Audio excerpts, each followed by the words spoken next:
નમસ્કાર મિત્રો, સુપ્રભાતમ. મિત્રો, આપણે તત્પુરુષ સમાસ એનો અભ્યાસ કરી રહ્યા છીએ.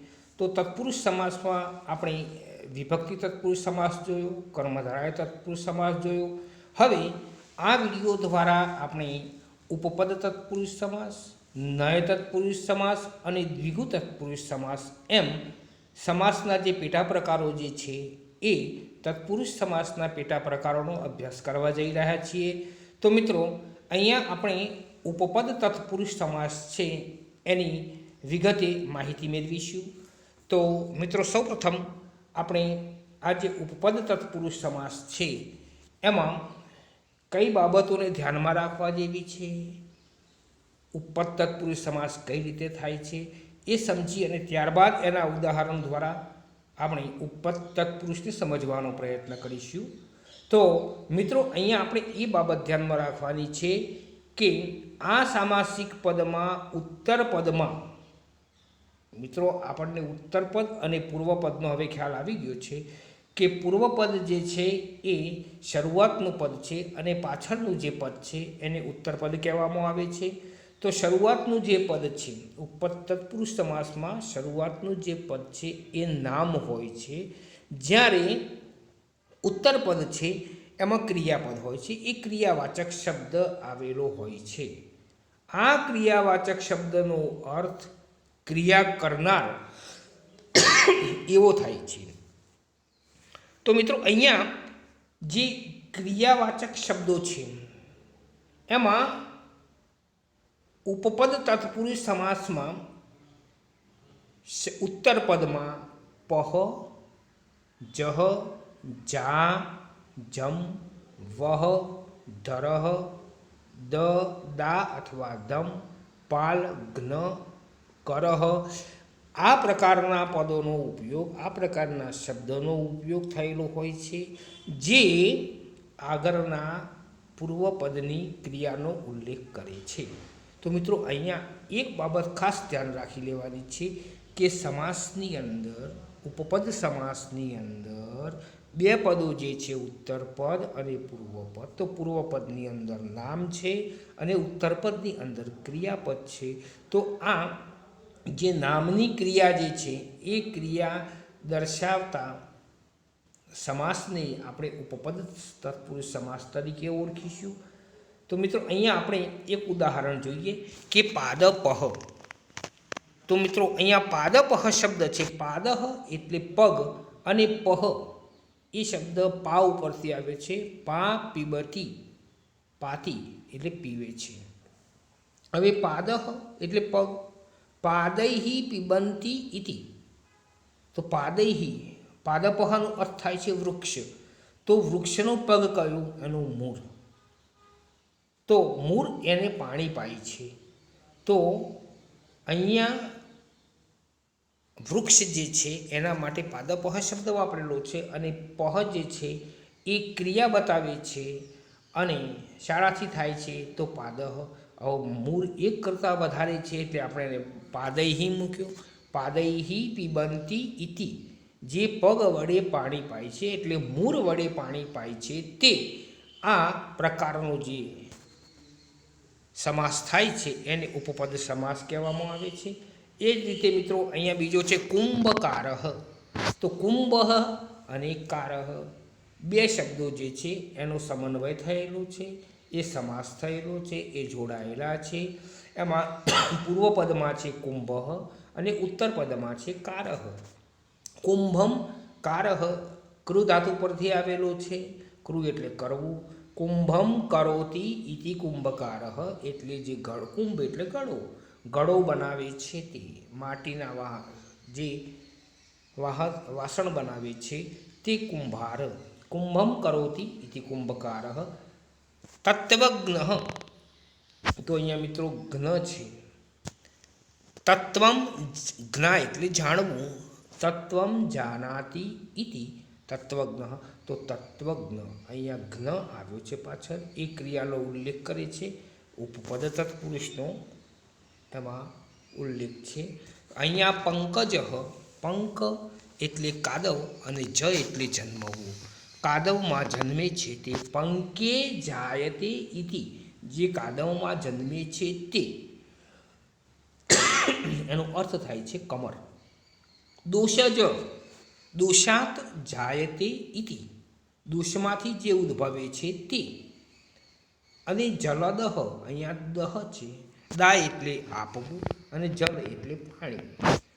પૂર્વ પદમાં જલ છે અને ઉત્તર પદમાં ક્રિયા જે છે એ દા એટલે આપવું, દા દદાતી એટલે આપે છે. તો જલમ દદાતી ઇતિ જલદહ, જે પાણી આપે છે તે. તો મિત્રો અહીંયા જે છે ધરહ, મુરલીધરહ, ચક્રધરહ, ફણીધરહ. તો ચક્રમ ધારયતી ઇતિ ચક્રધરહ. અને અહીંયા છે દ્વારપાલ, તો દ્વારમ પાલયતી ઇતિ, દ્વાર એટલે બારણું, દરવાજો, અને એના પર જે પાલ એટલે રક્ષણ કરવું, પાલ એનું રક્ષણ કરે છે. દ્વારમ પાલયતી ઇતિ દ્વારપાલઃ. તો મિત્રો અહીંયા જુદા જુદા શબ્દ ઉત્તર પદમાં લાગી અને ઉપપદ તત્પુરુષ સમાસ બને છે. તો મિત્રો ઉપપદ તત્પુરુષ સમાસનો આપણને ખ્યાલ આવી ગયો છે. હવે આપણે એ જ રીતે નય તત્પુરુષ સમાસ છે એને સમજવાનો પ્રયત્ન કરીશું. તો મિત્રો આ જે છે નય તત્પુરુષ સમાસ એ નકારાત્મક, નેગેટિવ, એટલે કે કોઈ પણ શબ્દ જે છે એ શબ્દનો નકારાત્મક અર્થ દર્શાવે છે, નેગેટિવ દર્શાવે છે. તો અહીંયા આ સમાસ તત્પુરુષ સમાસ જે છે એ તત્પુરુષ સમાસનો જ એક પેટા પ્રકાર છે. પૂર્વ પદમાં અ કે આ, અન એવા વર્ણ હોય છે. મિત્રો આ ખાસ સમજી લેશો કે નય તત્પુરુષ સમાસમાં પૂર્વ પદમાં એટલે કે શરૂઆતના પદમાં અ કે આ અથવા અન વર્ણ હોય છે અને આખા સમાસનો અર્થ એ નેગેટિવ હોય છે, નકારાત્મક હોય છે, નિષેધાત્મક હોય છે. તો મિત્રો આ બાબત આપણે ખાસ સમજી લઈશું તો નય તત્પુરુષ સમાસ જે છે એ આપોઆપ સમજી શકાશે. તો એના કેટલાક ઉદાહરણો છે, ઉદાહરણો લઈશું એટલે આપણને જે તે સમાસ જે છે નય તત્પુરુષ સમાસ એ વધુ સ્પષ્ટ થશે. તો અહીંયા મિત્રો સૌપ્રથમ છે અધર્મ. તો ધર્મની આગળ અ લાગેલો છે એટલે ધર્મનો વિરુદ્ધાર્થી શબ્દ બની જાય છે, નેગેટિવ બની જાય છે. ન ધર્મ ઇતિ અધર્મ. બીજો છે અસત્યમ. સત્યમની આગળ અ લાગી ગયો, સત્યમનું ઓપોઝિટ બની ગયું, નેગેટિવ બની ગયું. ન સત્યમ એટલે સાચું નહીં તે, ઇતિ.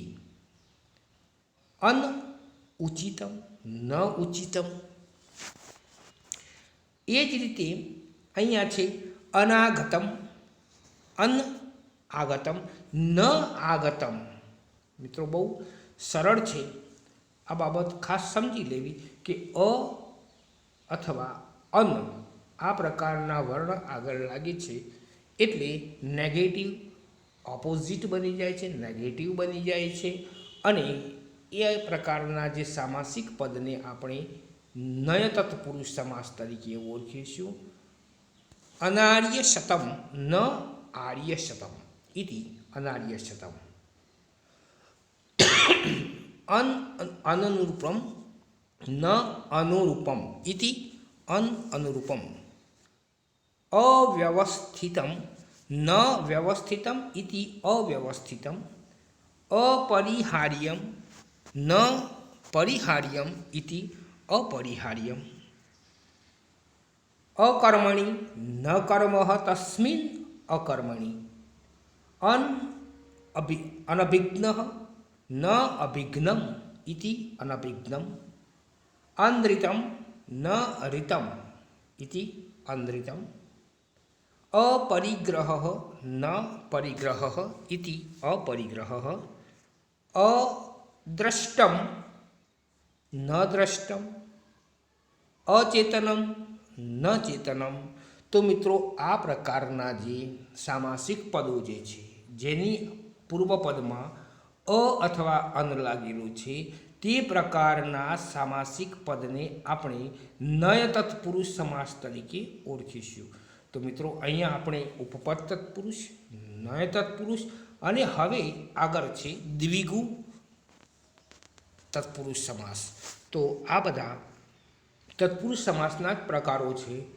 તો આ દ્વિગુ જે છે એ દ્વિગુ સમાસને ઓળખવામાં મિત્રો જે ઉત્તરપદ અને પૂર્વપદની વાત કરી તો પૂર્વપદમાં સંખ્યાવાચક પદ આવે છે.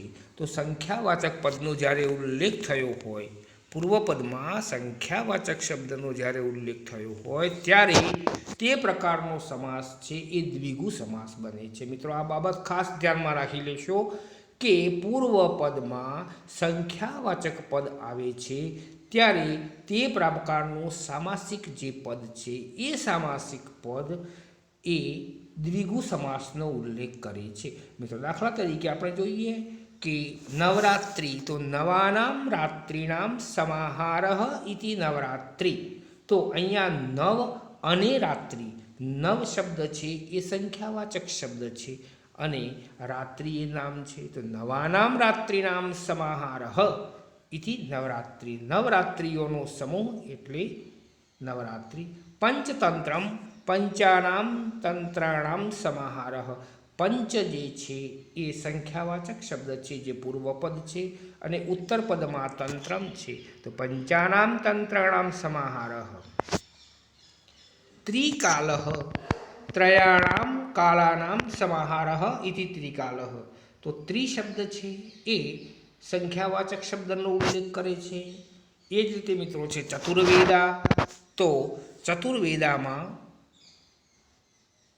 ચતુર્ણામ વેદાનામ સમાહારઃ ઇતિ ચતુર્વેદાઃ. તો ચતુર એ ચાર સંખ્યાવાચક શબ્દનો ઉલ્લેખ છે.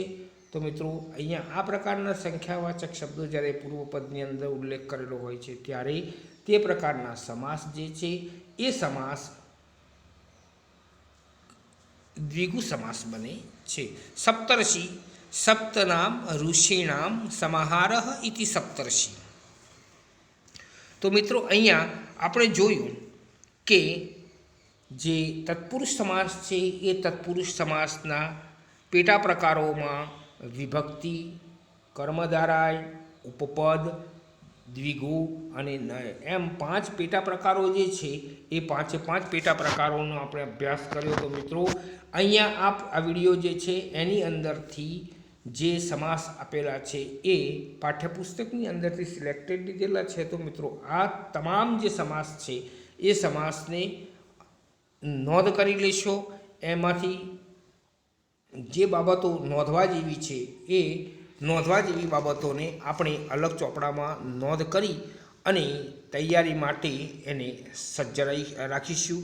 તો મિત્રો વિડીયોને પૂરો નિહાળી અને સબસ્ક્રાઈબ કરી અને અગાઉના વિડીયો માટે આપ જોડાયેલા રહેશો, વિડીયો સાથે જોડાયેલા રહેશો. તો મિત્રો વ્યાકરણ જે છે આપણા માટે ખૂબ જ સરળ બની રહેશે. જય હિન્દ, જય ભારત.